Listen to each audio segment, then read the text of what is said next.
Swipe right. Match, message, meet. It's how millions of people find connection in the digital age. It's convenient. It's efficient. It's safer than meeting strangers at bars, right? Most of the time, yes.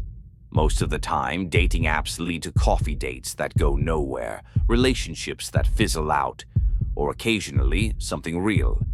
But sometimes, rarely, but sometimes, you match with someone who isn't who they claim to be. Someone who's using the algorithm to find victims, not dates. Someone who's been waiting for you to swipe right. Tonight, I'm sharing 3 true stories from people who matched with danger. People who thought they were meeting someone for coffee and ended up fighting for their safety. People whose dating app experience turned into a police report.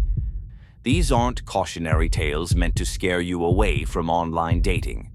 These are real experiences that highlight what can go wrong when we forget that the person behind the profile might not be the person who shows up. But before we swipe into these stories, I need you to do something for me.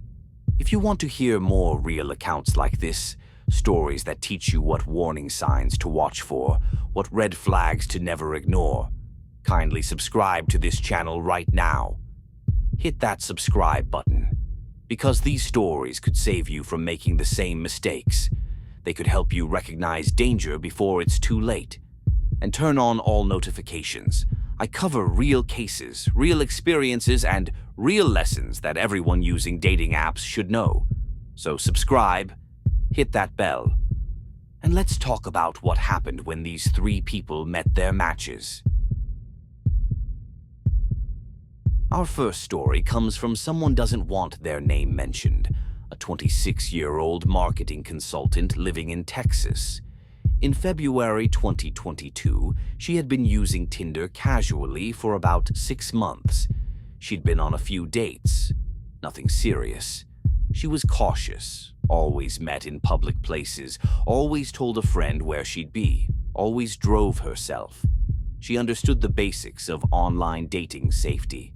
But in February, she matched with someone named Ryan. Ryan's profile looked legitimate.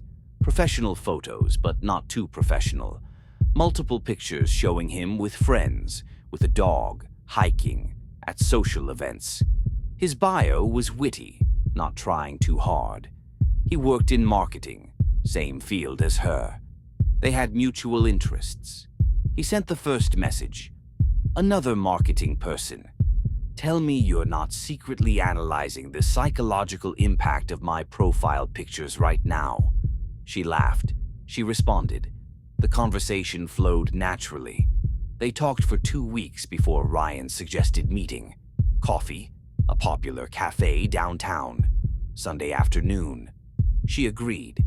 The day of the date, she texted her roommate the details. She shared her location on her phone. She felt prepared. At 1:55 p.m., she arrived at the cafe. She ordered a coffee, found a table, and waited. Ryan's message at 2:03 p.m. Running 5 minutes late. Traffic is crazy. So sorry. She responded, No worries. I'll be the one anxiously checking my phone. At 2:15 p.m., a man approached her table. Hello? I'm Ryan. And immediately she knew something was wrong. The man in front of her was not the man from the photos. Not even close. Different build. Different facial features. Older, maybe 40, not 28. Different hair color. This wasn't someone who looked slightly different from their photos. This was a completely different person.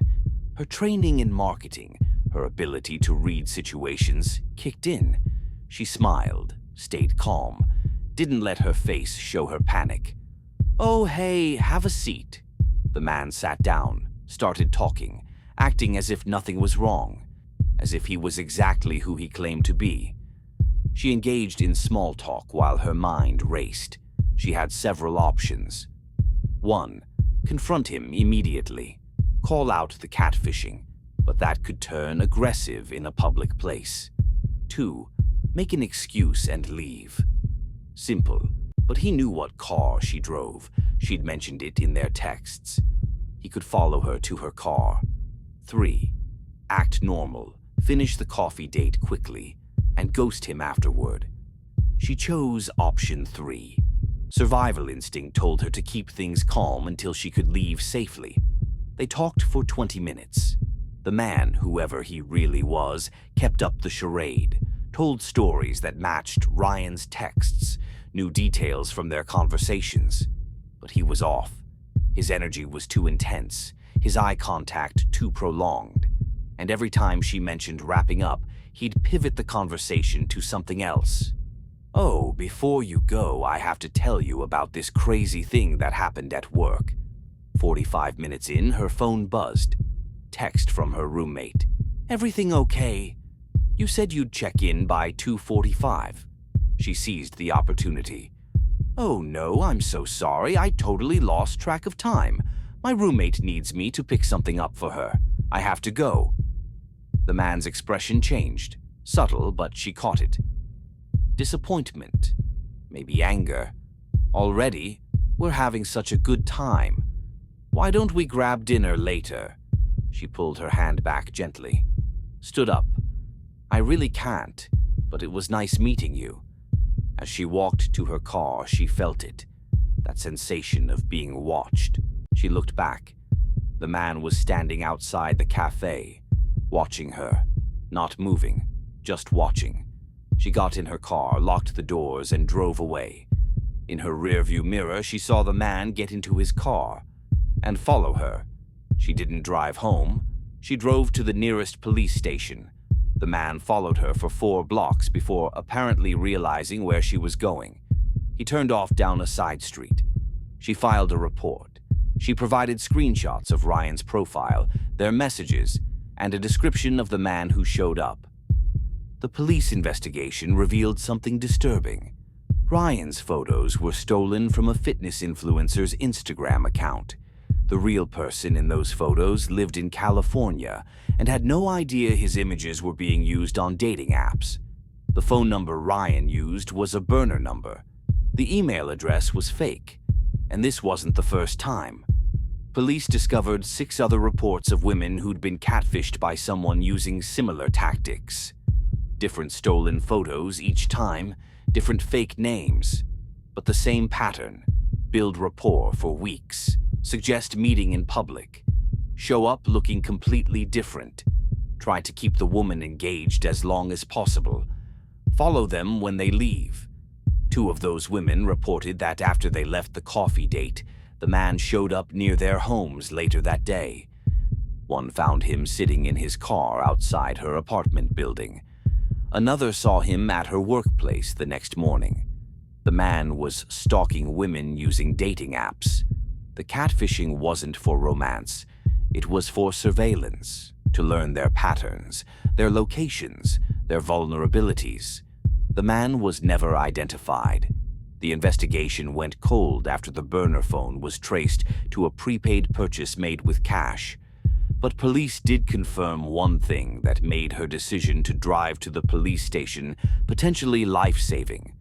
The man's car had been spotted on traffic cameras near her apartment building 3 times in the week leading up to their date, before they'd ever met. He'd already been watching her. She deleted all her dating apps that day. She moved to a new apartment 2 months later. She now works remotely and has a home security system. When I spoke to her, she said, "I did everything right. I met in public. I told someone where I'd be. I shared my location. But none of that would have mattered if I'd stayed and confronted him or if I'd driven straight home. The lesson isn't to be afraid of dating apps. The lesson is to trust your gut. When something feels wrong, it is wrong. Leave. Always have an exit strategy. And never ever let someone make you feel rude for prioritizing your safety." Our second story comes from Jake Martinez, a 31-year-old software engineer living in Seattle. He had been using Bumble for about a year. He preferred it because women had to message first, which felt less aggressive. In October 2021, he matched with someone named Cassie. She seemed great. Similar interests, good conversation, quick wit. After a week of messaging, Cassie suggested they meet. Drinks. A bar near the market. Thursday night. Jake agreed. The date was fine. Not amazing, not terrible. Cassie was nice but seemed distracted. She kept checking her phone. She asked a lot of questions about his life, where he lived, where he worked, what his daily routine looked like. He attributed it to first date nervousness.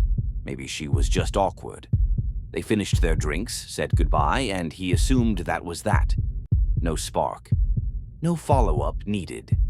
The next morning, he received a text from Cassie. "Had such a great time. When can I see you again?" He was surprised. The date hadn't gone well, at least from his perspective.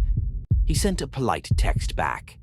"Hey, you seem really nice, but I didn't feel a connection. I hope you understand. Best of luck out there." Standard rejection message. Respectful. Clear. Cassie's response came immediately. "Wait, seriously? I thought we had an amazing time. Can we at least talk about it? Coffee this weekend?" He declined.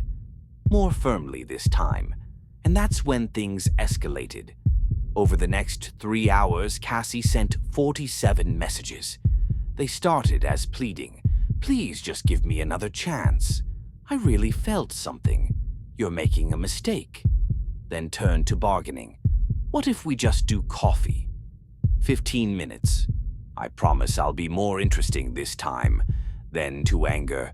"You're just like every other guy on these apps. You led me on. I wasted my time on you." He didn't respond. He blocked Cassie's number. Problem solved, he thought.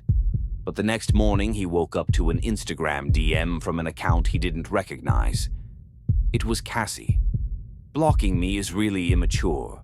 We need to talk." He blocked that account too. Then he found her on Facebook. Blocked. LinkedIn. Blocked. Twitter. Blocked. For 2 days it was quiet.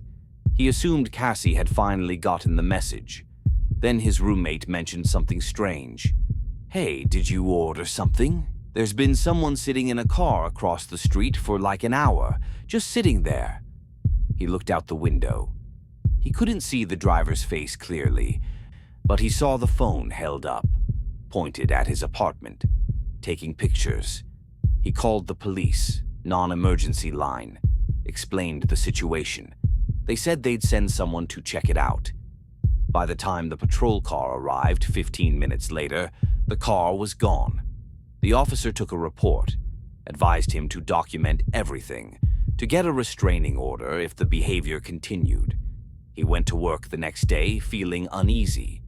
At 11:30 a.m., his desk phone rang, internal call from reception. "Hi, Jake. There's someone here to see you. Says she's dropping off your lunch." He didn't order lunch. He told reception he wasn't expecting anyone. "Okay, I'll let her know. She says her name is Cassie." He immediately called building security, explained the situation. Security escorted Cassie out. She claimed she was just being nice and bringing lunch to a friend. But here's what made this truly terrifying. Jake had never told Cassie where he worked, not in their messages, not on their date. His Bumble profile didn't mention his company. His LinkedIn was set to private. She'd found out on her own. That afternoon, he filed for a restraining order. In his petition, he documented everything: the 47 messages, the multiple accounts, the car outside his apartment, the office visit. The judge granted a temporary restraining order. For a week, nothing happened. He started to relax. Maybe the legal action had scared her off. Then his Netflix account was accessed from an unknown device. Then his Spotify. Then his Amazon account had items added to the wish list, all items related to his hobbies, things Cassie couldn't have known about. She'd somehow gotten his passwords, or his email, or both. He changed every password, enabled two-factor authentication on everything. He went to the police again. This time, they took it more seriously. A detective specializing in cyberstalking reviewed the case. He discovered that Cassie, if that was even her real name, had created multiple fake profiles on various platforms. She'd been gathering information about Jake from different sources: his social media, his friends' accounts, public records, data broker websites. She'd built a detailed profile of his life, his routine, his interests, his weaknesses, and the detective found something else that made Jake immediately upgrade his home security. There was a review for his apartment building on Google Maps, posted 2 days before their date. The review was from an account with Cassie's profile picture. It read, "Great location. Love the lack of security cameras in the parking garage. Very private." She'd scouted his building before they ever met, before they ever matched on Bumble. She'd been planning this. The police investigation revealed that Cassie was actually Vanessa Hoffman, a 34-year-old woman with a history of stalking charges in 2 other states. She'd been using dating apps to find targets, men who fit a specific profile: professional, stable income, lived alone, posted their locations on social media. She'd create compelling profiles, go on one date to confirm details, then launch a months-long stalking campaign. In previous cases, she'd tried to insert herself into victims' lives by befriending their friends, applying to jobs at their companies, even faking emergencies to gain access to their homes. Jake was lucky. He recognized the warning signs early. He documented everything. He involved authorities before the situation escalated to violence, because in one previous case, Vanessa's stalking had led to a home invasion. That victim had woken up to find her standing in his bedroom, claiming they were meant to be together. Vanessa was arrested and charged with violating the restraining order, stalking, harassment, and cybercrimes. She accepted a plea deal and served 18 months in prison with probation and mandatory psychiatric treatment. He moved to a different apartment. He changed jobs. He took a long break from dating apps. When he eventually returned to online dating, he did so with hard-learned caution. When I spoke with him, he had this advice: don't give out specific information on first dates. Don't mention your company name, your exact address, your daily routine. Keep early dates vague. And if someone pushes back on rejection, even a little bit, block immediately. No explanations, no second chances. People who respect boundaries don't need multiple reminders. The moment someone makes you feel unsafe, trust that feeling. It's not rude, it's survival. Our final story is about identity theft, about what happens when someone creates a dating profile using your photos, your information, your life, without your permission or knowledge. This account comes from Amanda, a 29-year-old teacher living in Denver, Colorado. Amanda had never used dating apps. She was in a long-term relationship. She had no interest in online dating. But in March 2023, her life was turned upside down when a stranger recognized her at a grocery store. A man approached Amanda in the produce section. "Amanda, right? From Hinge?" Amanda was confused. "I think you have me confused with someone else. I've never used Hinge." The man pulled out his phone, showed her a profile, Amanda's photos, Amanda's name, Amanda's job, her hobbies, even her neighborhood. But Amanda had never created that profile. Someone was pretending to be Amanda on Hinge. They'd stolen her photos from her Instagram. They'd copied her bio. They'd even matched with people and been having conversations as Amanda. The man in the grocery store showed Amanda some of the messages. They were flirty, suggestive, promising to meet up soon. Amanda felt sick. She went home immediately and did a comprehensive check. Someone had been operating a fake Amanda on multiple platforms: Hinge, Bumble, Tinder, OkCupid, even Match. Each profile had slightly different information but used her real photos. They'd scraped images from her Facebook, Instagram, even her school's website where she was featured in a teacher spotlight. Whoever created these profiles had been using them for weeks. They'd matched with dozens of people. They'd been having conversations, making plans to meet, sharing Amanda's phone number, which wasn't actually her number. She immediately contacted each platform to report the fake profiles. She filed a police report for identity theft. She locked down all her social media accounts, made everything private, but the damage was already done. Over the next week, she received messages from multiple people who'd matched with her. Some were confused, some were angry, some were accusatory. "Why did you stand me up? I drove 2 hours to meet you and you never showed. You're a catfish and a liar." She had to explain to each person that she wasn't the one they'd been talking to, that someone was using her identity without permission, that she was a victim in this situation too. Most people understood. A few didn't believe her. One person showed up at the school where she taught, demanding to speak with her. That's when the situation became dangerous. School security called the police. The man was escorted off campus. He claimed he'd been talking to her for 3 weeks. They'd made plans to meet, and he'd driven from another city to see her. He showed police the messages. The fake Amanda had given him the address of her school, had told him to meet her there. Whoever was running the fake profiles wasn't just catfishing. They were deliberately sending people to Amanda's real locations. This wasn't identity theft for romance scams or financial gain. This was targeted harassment. Police investigation revealed something that made Amanda's blood run cold. The phone number the fake Amanda had been giving out, it belonged to another woman, a woman named Jennifer. Jennifer was also a victim. Someone had been using her phone number on fake dating profiles too. But here's where it got truly disturbing. Amanda and Jennifer looked similar. Same age range, same hair color, same general build, and they both lived in Denver.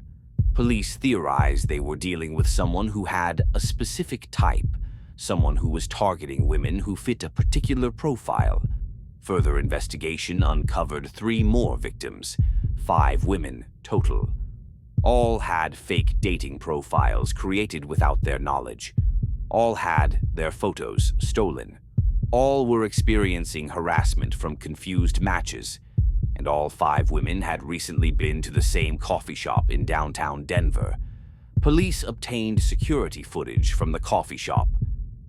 They found what they were looking for on footage from February 2023, a man sitting in the corner with a laptop.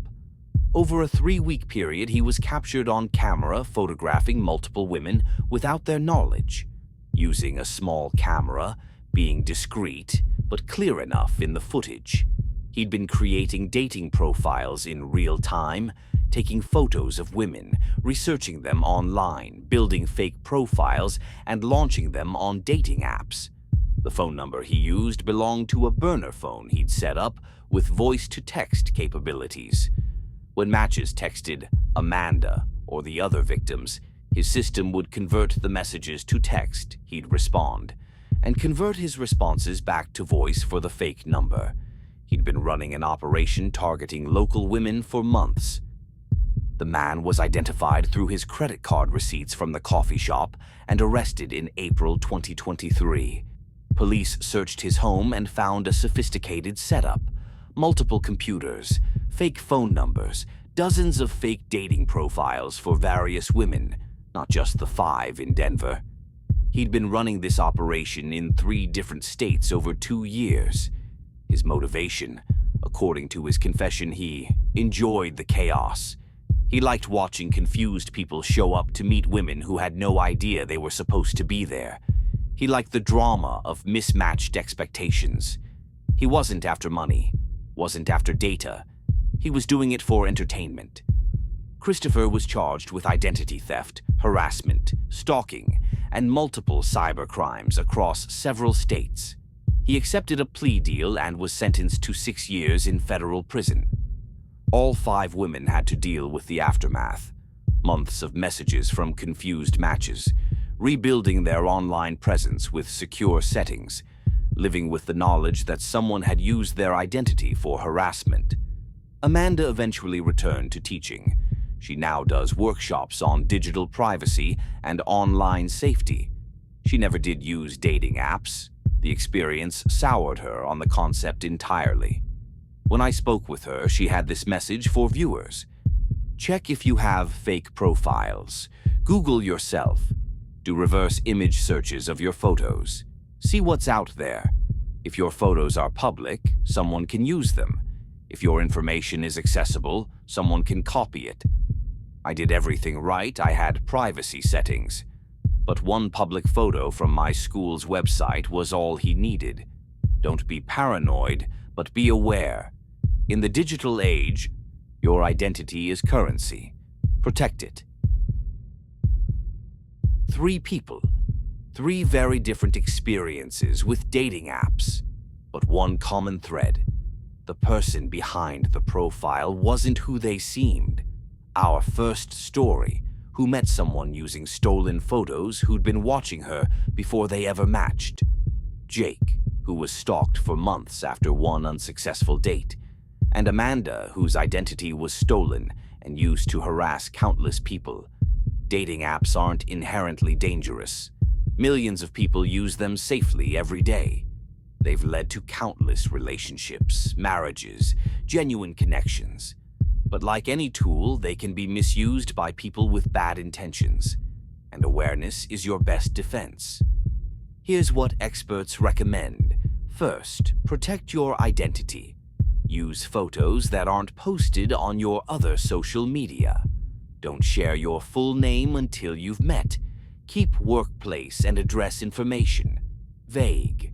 Consider using a Google Voice number for initial conversations. Second, trust your instincts. If conversation feels off, it probably is. If someone pushes boundaries early, that's a red flag. If they refuse video calls or always have excuses, be suspicious. If they want to move off app too quickly, slow down. Third, meet safely. Always meet in public places for first dates. Tell someone where you'll be and when to expect check-in. Share your live location with a trusted friend. Drive yourself. Don't let them pick you up. Consider having a friend nearby for first meetings. Inconsistencies in their story. Reluctance to provide verifiable information. Love bombing or moving too fast emotionally. Asking detailed questions about your routine or location. Reappearing after being blocked on one platform. Fifth, after the date. Don't feel obligated to give a second chance if something felt wrong. Block without guilt if someone can't accept rejection. Document harassment if it occurs. Report concerning profiles to the platform. File police reports if you feel unsafe. If you're currently using dating apps, take a moment after watching this video to check your privacy settings on all social media platforms. Do a reverse image search of your photos to see if they're being used elsewhere. Review what information is publicly available about you online. And if something feels wrong, remember, it's not rude to prioritize your safety. It's not paranoid to verify someone's identity. It's not overreacting to involve authorities when you feel threatened. All our story victims all survived their experiences. They're sharing their stories not to scare you away from dating apps, but to help you recognize warning signs they wish they'd seen sooner. Online dating can be a wonderful tool for connection, but it requires awareness, caution, and the willingness to walk away when something doesn't feel right. Your safety is more important than being polite. Your instincts are more reliable than someone's profile pictures. And your life is worth more than any match. Thank you for watching. If you have your own dating app experience, something that taught you a valuable lesson about online safety, you can share it in the comments or submit anonymously through the email in the description. And if you found this video helpful, do me a favor. Share it with anyone you know who uses dating apps. This information could prevent someone from becoming the next story I have to tell. Stay safe out there. Swipe carefully, and remember, the best match is the one that respects your boundaries from the very first message.